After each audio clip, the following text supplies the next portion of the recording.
The towering skyscrapers of Riven Enterprises loomed over New York City, their sharp, gleaming edges slicing through the skyline like a knife through silk. Inside, the corporate world thrived, cold, calculated, and obsessed with profits. Here, success wasn't just a goal, it was the very air they breathed. Employees rushed by, oblivious to anything beyond their desks, their faces buried in spreadsheets and reports, lost in the hum of the machine. At the top of this concrete jungle, in a corner office that offered a sweeping view of Manhattan, sat Damien Frost, the ruthless CEO who held the company's fate in his hands. In his mid-50s, Damien was a man shaped by power. His sharp suits and sharper words were legendary, and his icy demeanor made him untouchable. From his perch high above the chaos, he watched the people below, their lives insignificant in his eyes. As long as Riven Enterprises' profits soared, everything else was just noise. But on this particular day, a knock on his door snapped him out of his thoughts. It was Emily, his timid assistant, reminding him of the upcoming board meeting. Damien barely acknowledged her, a mere flicker of recognition, before he was off, dominating the room with his usual cold efficiency. No room for debate, no space for compassion. When one executive dared to voice concerns about the overworked employees, Damien's icy gaze silenced him with the force of a glacier. "We need results, not excuses," he snapped. "If they can't handle the pressure, they're replaceable." The meeting ended, and as the executives filed out, Damien strolled back to his office, his mind already on the next task. He passed by the cleaning staff, silently preparing for their evening shift.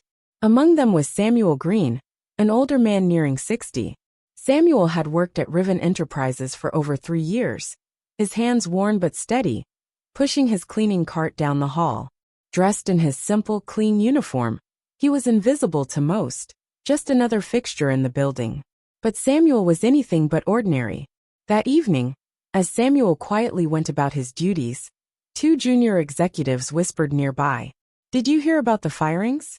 Frost canned the entire marketing team, because the campaign didn't hit targets. One muttered. The other replied, "Typical Damien. He doesn't care about anyone."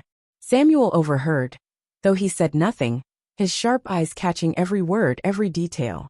Days passed, and the tension within Riven Enterprises grew. Damien pushed harder, demanding more with less, while layoffs loomed like a dark cloud. Employees worked themselves ragged, each one wondering if they would be the next to go. Then one evening, as Samuel finished his shift, Damien's voice echoed down the executive wing. From where he stood mopping the floor, Samuel overheard Damien's brutal scolding of an employee on the phone. "I don't care about your family emergency," Damien's voice sliced through the air. "If you don't close that deal by tomorrow, don't bother coming in again." Samuel's grip tightened on the mop handle. The cruelty of it stirred something deep inside him, but he said nothing. He simply went on with his work. Weeks later, Riven Enterprises hosted its annual gala, a glittering affair at a lavish hotel downtown. The ballroom sparkled with chandeliers, the city's elite mingled, and champagne flowed freely. Damien was in his element, surrounded by wealth and power, his arrogance palpable. Samuel, in the background, moved unnoticed through the crowd, his tray laden with food and drinks. As the night wore on, Damien, emboldened by too much champagne, berated a young employee for a minor mistake, his voice cutting through the laughter and clinking glasses. The girl was left in tears, humiliated in front of dozens of guests. Samuel, watching from across the room, felt a simmering anger bubble within him, but he kept his composure, biding his time. Then disaster struck. As Samuel carried a tray of wine glasses through the crowded ballroom, someone bumped into him. He stumbled, and before he could regain control, red wine splashed across Damien's pristine white shirt. The room froze. Time seemed to stand still as all eyes turned to Damien, whose face twisted with rage. "You clumsy fool," Damien shouted, his voice cutting through the stillness. "Do you have any idea how much this suit costs? It's probably worth more than your entire year's salary. You're worthless. A janitor who can't even do his job properly." Samuel, standing tall, met Damien's furious gaze. "It was an accident, sir," he said calmly, his voice unwavering. But Damien wasn't listening. His arrogance, amplified by alcohol, was in full force. "You're fired," he spat. "I don't ever want to see your face in this building again. Understand?" The room remained eerily silent as Samuel quietly set his tray down on a nearby table. He glanced around, taking in the mix of discomfort and quiet glee on the faces of the guests. Without another word, he nodded and left. As the night continued, Samuel changed out of his uniform in the staff area. Sarah, the head of HR, approached him, her face full of regret. "Samuel, I'm so sorry about what happened," she said, her voice soft. Samuel offered a small smile. "Thank you, but there's no need to apologize. Sometimes it's just time to move on." Sarah frowned, sensing there was more to Samuel than met the eye, but she didn't press him. "If you need anything, a reference or even someone to talk to, you know where to find me." Samuel nodded, appreciating her kindness, then left the building. That night, a quiet determination settled over him. His time at Riven Enterprises had come to an end, but this was just the beginning of something far greater. Days after the gala, a storm of a different kind began to brew. A criminal organization, led by the ruthless Victor Novak, had set its sights on Riven Enterprises. Novak was notorious for using legitimate businesses to launder money and carry out illegal operations, and now Riven Enterprises, with its far-reaching connections, was the perfect front for their latest scheme. In a darkened room, surrounded by his lieutenants, Novak laid out the plan. "We start by making Damien Frost realize he's not untouchable," he said, his voice cold. "We'll hit him where it hurts. If he cooperates, we move in. If not," he tapped the side of his gun, a chilling promise hanging in the air, "we take control by force." The next morning, Damien arrived at his office, his mind racing with thoughts of expansion and profits. As he sat at his desk, Emily entered with a letter marked urgent. Damien snatched it from her hand and tore it open. As his eyes scanned the contents, his face drained of color.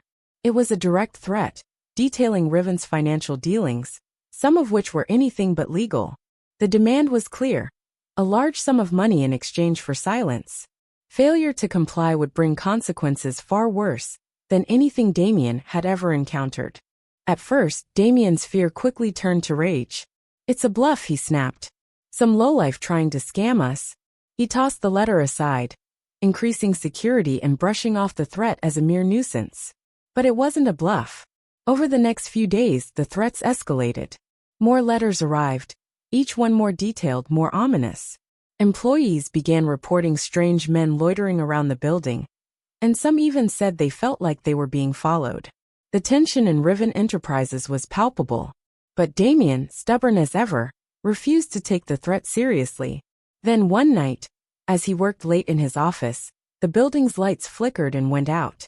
Emergency generators kicked in, casting an eerie glow over the floors. Moments later, the elevator doors opened with a shudder, and armed men in tactical gear stormed the building.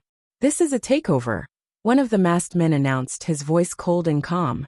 "Cooperate and no one gets hurt." Damien stood frozen in disbelief.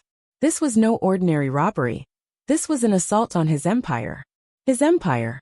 Meanwhile, Sarah, the HR head, remembered Samuel. With shaky hands, she dialed his number, praying for a signal. To her relief, the call went through. "Samuel, we're in trouble," she said. "The company, we're being held hostage."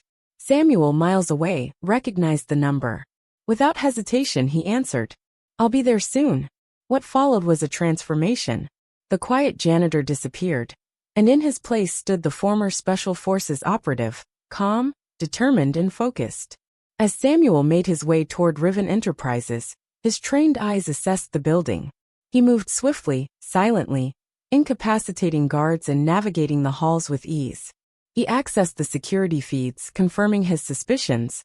The hostage-takers were professionals, but so was he. One by one, Samuel took down the criminals with precision. By the time Victor Novak realized what was happening, it was too late. Samuel had already cleared most of the building. The final confrontation came in Damien's office. Victor, taken by surprise, was no match for Samuel's skills. In a blur of movement, Samuel pinned him to the ground, ending his reign of terror. As the police stormed the building, Damien, still in shock, stared at Samuel. I don't understand. Who are you?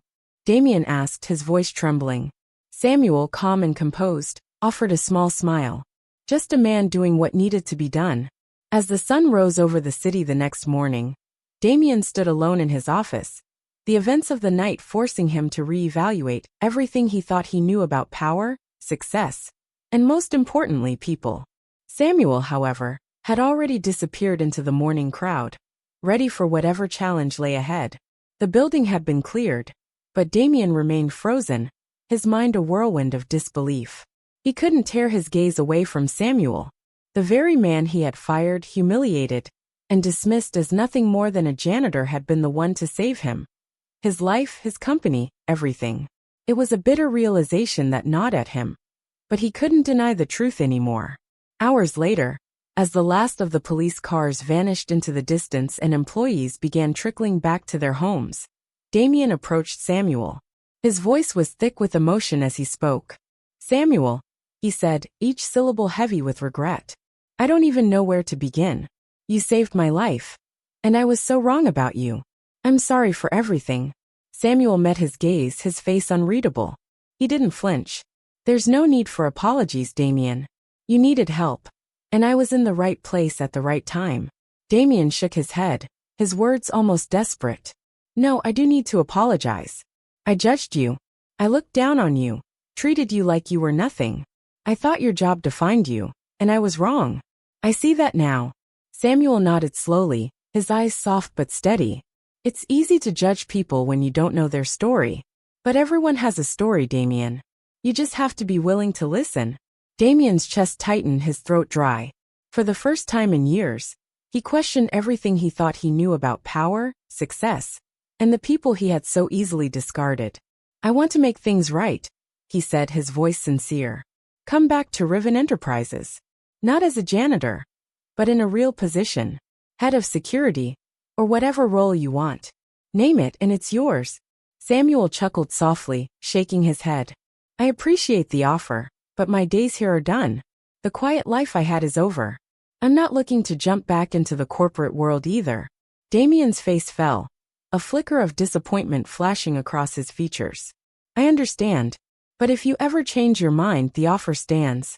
Samuel gave a brief nod of thanks, but before he could turn and walk away, Damien called out again. What will you do now? Samuel paused, his gaze thoughtful. He turned back to face Damien, a faint smile tugging at his lips. I'm not sure yet, but I've got a feeling there are still a few messes out there that need cleaning up. With that, Samuel turned and disappeared into the early morning light, leaving Damien standing there, a mixture of gratitude, regret, and a sense of something he couldn't quite define washing over him. As the night's events settled into the quiet hum of dawn, inside Riven Enterprises, employees slowly returned to their desks, still shaken by the horrors they had witnessed.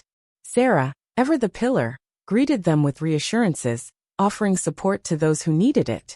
But the company they returned to was not the same one they had left behind. Change was coming, and it all began with the janitor they had once overlooked. Meanwhile, as the sun rose over the city, Samuel walked down the street, blending into the crowd. He had saved Riven Enterprises, yes, but more importantly, he had rediscovered a part of himself he thought he had buried. The world might never know his name, but his actions that night would leave a mark on the people who truly mattered. The days that followed were a blur of media frenzy. News outlets splashed the story across their front pages, portraying Samuel as a mysterious ex-soldier working undercover as a janitor, a hero who had saved the day. Reporters camped outside Riven's headquarters, eager to get the scoop, but no one knew much about the man who had done the saving. Samuel had vanished as quickly as he had appeared. No interviews, no statements, not a single social media post. He was gone. It was as though he had never existed in the world he had briefly touched. Back at Riven Enterprises, Damien couldn't shake the weight of what had happened. He had come terrifyingly close to losing everything, not just his company, but his very life. And it wasn't his wealth or power that had saved him. No, it was Samuel, the man he had belittled and fired, who had been his savior. How could he have been so blind? The board of directors convened in an emergency meeting, but this wasn't about profits or marketing strategies. No, this was about the unrest within the company. Employees were shaken, haunted by the memory of how close they had come to death.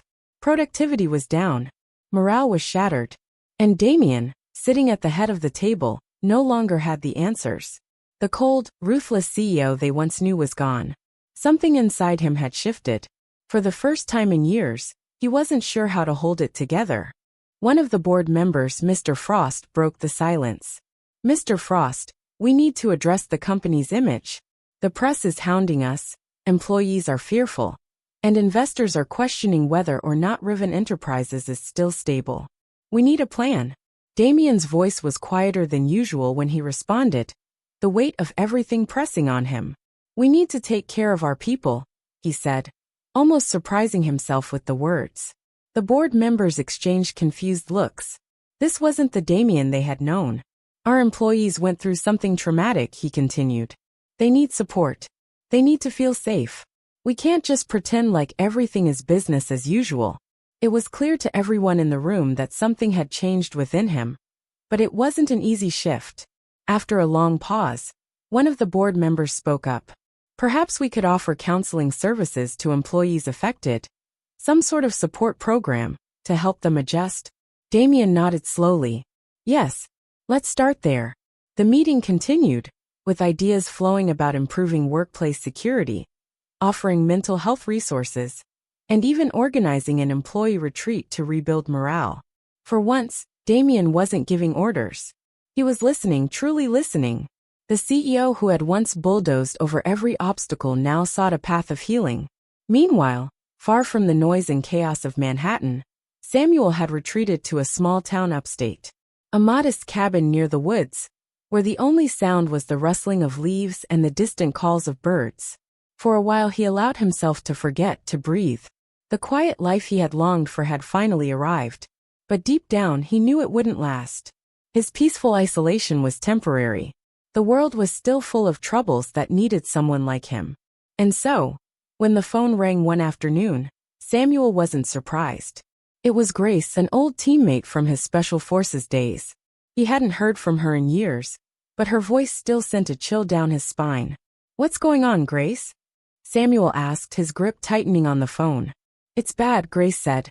"Worse than anything we've dealt with before. We need you, Samuel. People are in danger. Good people."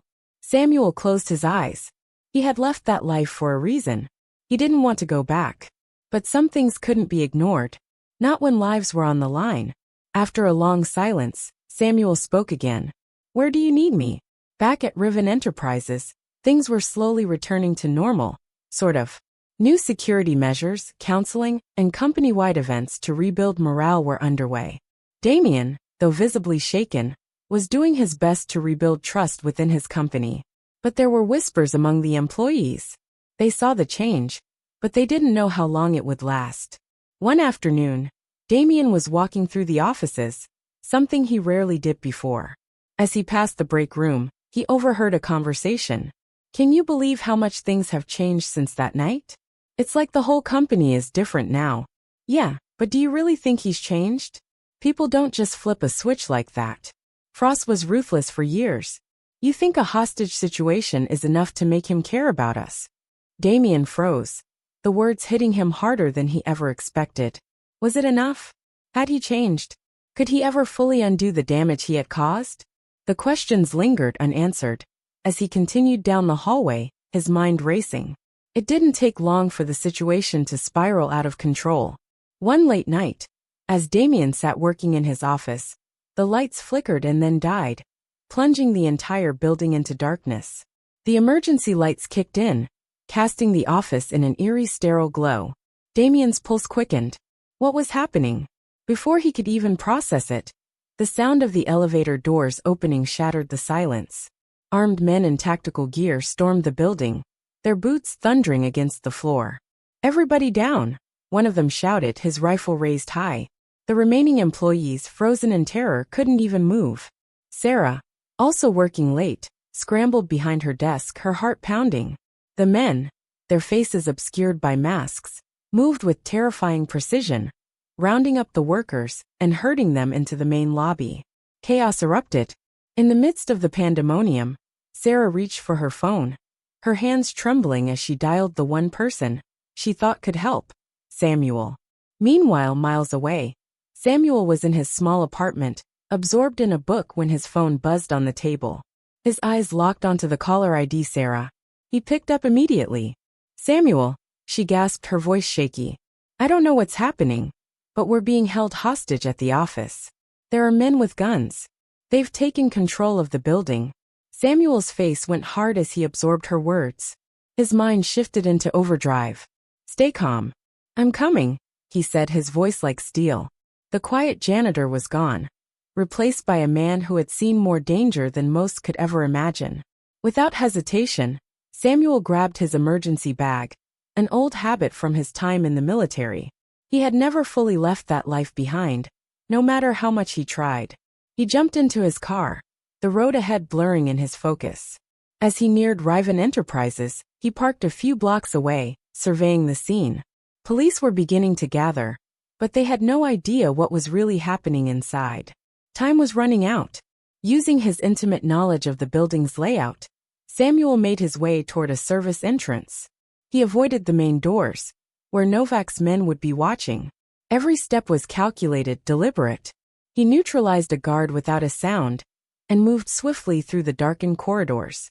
His mind was a whirlwind of strategy as he formulated a plan. When he reached the security room, Samuel accessed the cameras. His worst fears were confirmed. The hostage-takers were professionals, heavily armed, well-coordinated. But the real nightmare hit him when he saw Novak, the leader, had taken Damien as his personal hostage. Samuel knew this was more than a robbery or a hostage situation. Novak was after control of the company, and Damien was the key. But Samuel had other plans. He retrieved the equipment he had hidden in the building's maintenance closet long ago, tools and weapons stashed for emergencies. Armed and ready, Samuel set out to take control floor by floor. Each move was efficient, silent, and precise. He used his military training to stay one step ahead of the criminals, never allowing them to regroup. The hostages, oblivious to the fact that a silent savior was inside, had no idea what was happening behind the scenes. In the command center, Novak's frustration grew. His men were disappearing without explanation, and communication was starting to fail. "What the hell is going on?" Novak bellowed, slamming his fist on the table. His lieutenant, visibly shaken, shrugged. "We don't know, boss. Men are just disappearing." Novak's eyes narrowed, his voice low and dangerous. "Find out who's doing this and take care of it now." But Samuel was already steps ahead. He was moving like a shadow, using the criminals' fear against them. They had come prepared for a simple takeover, but Samuel was tearing their plan apart, one step at a time. Back in the main lobby, Sarah and a group of terrified employees huddled together, desperately trying to stay out of sight. The masked men patrolled the area, their rifles slung over their shoulders, eyes scanning for trouble. They didn't notice Samuel. Using a small mirror, Samuel created a distraction, reflecting light into one of the guards' eyes. As the man moved to investigate, Samuel struck. In seconds, 3 guards were down. The hostages stared wide-eyed and frozen in disbelief. "Samuel," Sarah whispered, barely able to believe her eyes. He nodded to her, placing a finger to his lips, signaling for silence. His voice was calm yet firm. "Stay quiet." He ushered the group into a safer area, giving them brief instructions on how to stay hidden. Then, without another word, he disappeared back into the shadows. The chaos among Novak's men escalated. Communication was down, and they had no idea where Samuel was, or how he was taking them down. In the command center, Novak paced, his frustration boiling over. "We need to end this now," he shouted. "I don't care who's out there. Find him and kill him." But it was too late. Samuel had already thinned their numbers. The remaining criminals huddled together, fear running high. Samuel used their panic against them. They had come prepared for a simple heist, but Samuel was turning their world upside down, floor by floor. In Damien's office, Novak's desperation was palpable. The situation was spiraling, and he couldn't control it anymore. His mind raced, trying to find a way out. He had planned for every contingency, or so he thought. But now it felt like everything was slipping through his fingers. The final showdown was inevitable. Samuel knew it. Novak knew it. As Samuel approached Damien's office, he could hear Novak's voice through the door, wild with rage. "Where is he?" Novak demanded, his voice filled with disbelief. "How can one man be causing all this?" Samuel took a deep breath, his resolve firming. This was it. The final step. With a swift motion, Samuel burst through the door, catching Novak off guard. The room froze. Damien was tied to a chair, bruised and wide-eyed with shock. Novak, gun in hand, stared at Samuel in stunned silence. "Who are you?" Novak spat, raising his gun. Samuel moved quickly, rolling to the side just as Novak fired. The bullets missed, embedding themselves in the wall. Samuel crouched behind a filing cabinet, his mind racing. "You're outmatched," Samuel said calmly. "Your men are down. The police will be here any minute. It's over." But Novak wasn't ready to give up. "I still have the CEO," he sneered. "He's my leverage. As long as I have him, I'm in control." Samuel knew this wasn't just about Damien anymore. Novak's confidence was crumbling, but the man was still dangerous. He had to act fast. "You're trapped," Samuel said softly, his voice calculated. "Your plan is falling apart. Your men are either unconscious or gone. There's no escape." The tension in the room crackled, but Novak still clung to his weapon. His grip tightened on the gun, but Samuel could hear the shakiness in his breath. The man was unraveling. Samuel positioned himself for the final move. Then in a burst of speed, he launched himself over the filing cabinet, charging straight at Novak. The criminal leader fired a wild shot that missed by inches. Samuel was on him before he could react, disarming him in one swift move. The gun clattered to the ground, and the two men grappled. Novak was strong, but Samuel was faster, more precise. Years of training kicked in, and Samuel used Novak's momentum against him, slamming him into a desk, pinning him down. With a final twist, Novak went limp. The fight drained from him, and Samuel secured him with zip ties, ensuring the man couldn't break free. Turning to Damien, Samuel knelt beside him. "You okay?" he asked, his voice softer now. Damien nodded weakly, his voice barely a whisper. I don't understand. How did you?" Samuel gave him a tight smile. "It's a long story. One we'll have plenty of time to talk about later." Before Damien could respond, the distant wail of sirens filled the air. The police had arrived. Samuel stood up, pulling Novak to his feet. "Looks like your ride's here," he muttered. As Samuel led Novak down the corridor, the building was swarming with police officers. Novak's men were being rounded up, and paramedics tended to the injured employees. From across the room, Sarah spotted Samuel. She rushed over, her face a mixture of disbelief and gratitude. "Samuel," she exclaimed, her eyes wide. "You saved us." "I don't even know what to say." Samuel gave her a calm nod, his expression tired. "I just did what needed to be done."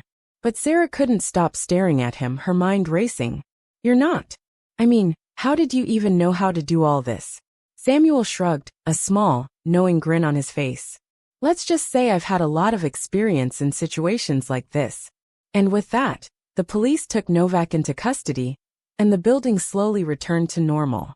But nothing would ever be the same for those who had witnessed the quiet janitor turned hero. He had a long road ahead, a journey that would stretch far beyond any fleeting moment. Trust wouldn't come easily, not from others, and maybe not even from himself.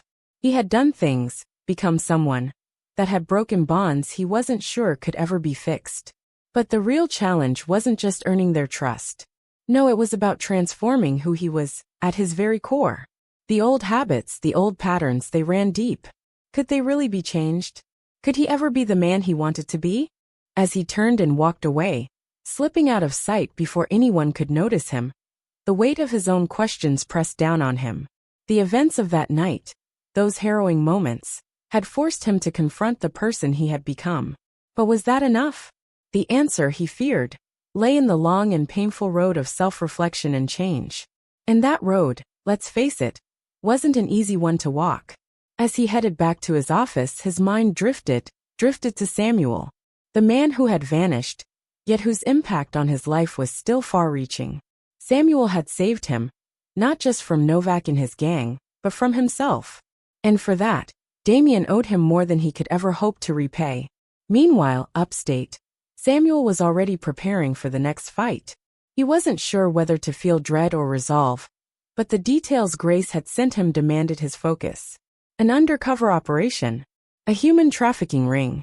The kind of dark, filthy work that no one wanted to touch, but that had his name written all over it. It was the kind of operation he'd hoped to never face again. But as he packed his gear, throwing in his pistol, a few extra clips, a combat knife, he knew he couldn't back away. This was his purpose, whether he liked it or not. The quiet life he'd tried to carve out for himself? It was slipping away. The reality he had always known, the chaos, the mess of the world, was calling him back. And someone had to clean it up. He took a final glance at the cabin. The isolation. The peace. It was all temporary, a brief respite from the whirlwind of his true calling. With a heavy sigh, he slammed the trunk shut, his fingers tightening around the duffel bag.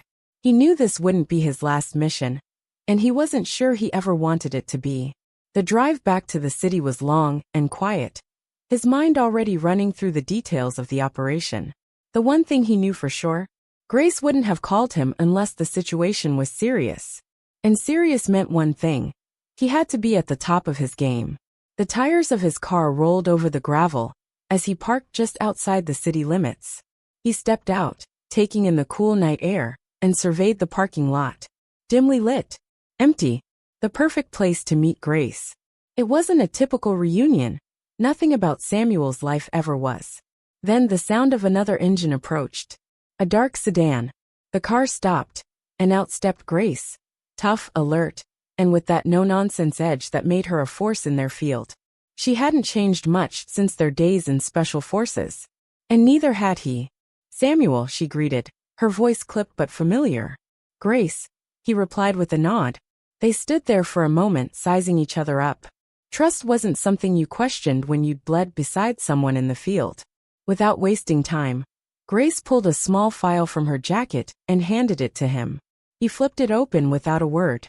Inside were photos, maps, and details about the trafficking ring they were about to dismantle. The faces of victims stared back at him, hollow eyes, despair radiating from their every pore. It was the kind of operation that tore at the very soul. "They're using legitimate businesses as fronts," Grace explained, her voice sharp. "High-profile companies, like Riven Enterprises. That's how they've managed to stay under the radar. But we've got a way in." One of their key men had agreed to cooperate. It was their ticket to bring the entire operation down from the inside. Samuel studied the file, taking in every detail. His thoughts were focused. "What's the plan?" Grace glanced around, then leaned in, her voice low. "Tomorrow, we meet with our inside man. He's high enough up to give us critical intel. But he's in danger. We need to extract him before they realize he's flipped. After that, we hit their main hub. A warehouse on the outskirts of the city. Armed guards, surveillance, the whole works." Samuel's face remained unreadable as he absorbed the weight of what lay ahead. "When do we move?" "Tomorrow at dawn," Grace replied, her voice unwavering. "Get some rest tonight. You'll need it." Samuel nodded, but he knew sleep wouldn't come easy. It never did before missions like this. The weight, the pressure. But that weight. It was all too familiar. Grace handed him a burner phone. "Call me if anything changes," she said, before turning to leave. As she drove off, Samuel stood in the quiet parking lot, alone with his thoughts. The night air was cool against his skin, the world around him eerily still. He flipped through the file again, memorizing every face, every name. This wasn't just about taking down criminals. It was about saving lives. And those lives hung in the balance. Back at his motel room, Samuel laid out his gear. His pistol, extra clips, a combat knife, and a bulletproof vest. The tools of his trade. He stared at them for a moment, memories flooding back. Friends lost. Missions completed. And the battles that never seemed to end. The next morning, just as the sun began to rise, Samuel was waiting in the parking lot again. Grace's sedan pulled up. This time, there was another familiar face beside her, Ethan. A former member of their unit, who had left military life behind, only to be pulled back into the fight. "Good to see you again," Ethan said, his voice low, the weight of their past missions hanging between them. "Likewise," Samuel replied. It wasn't a reunion of joy. It was a reunion of necessity. They climbed into the car, and Grace began briefing them on the plan as they drove toward the city. The operation was underway, and hours later, they had successfully extracted their inside man Luis. The information he provided was real-time, critical, and they were closer than ever to taking down the entire operation. The final showdown happened at an abandoned warehouse on the edge of the city, hidden in plain sight. The perfect place for criminals to operate without suspicion. As they crouched behind shipping containers, Grace whispered, "They've got at least 10 armed guards. This won't be a quiet extraction." Samuel's eyes narrowed. "Then we go loud." Without waiting for confirmation, he signaled for them to move. He and Ethan advanced while Grace provided cover. The first guard didn't even see them coming. But soon, chaos erupted as a guard spotted them and raised the alarm. The warehouse erupted in gunfire as they moved in. Samuel, swift and deadly, with Ethan right behind him providing support. Inside the warehouse, the sight was worse than they had imagined. Dozens of captives crammed into filthy cells, guarded by armed men who would kill to protect their operation. It wasn't just a criminal network. It was a living nightmare. "Go now," Samuel shouted, pushing the freed captives toward the exit while Ethan covered them. But just as the last captives were escaping, the leader of the trafficking ring, Delgado, emerged, holding a hostage at gunpoint. "You think you can take everything from me?"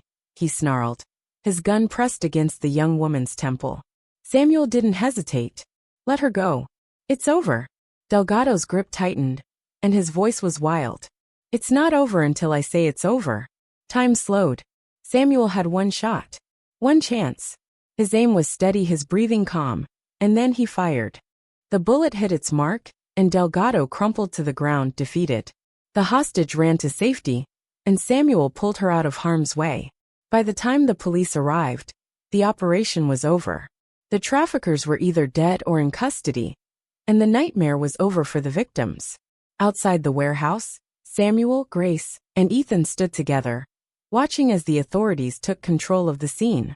The victory was hard-earned, but it didn't feel like a win. Not completely.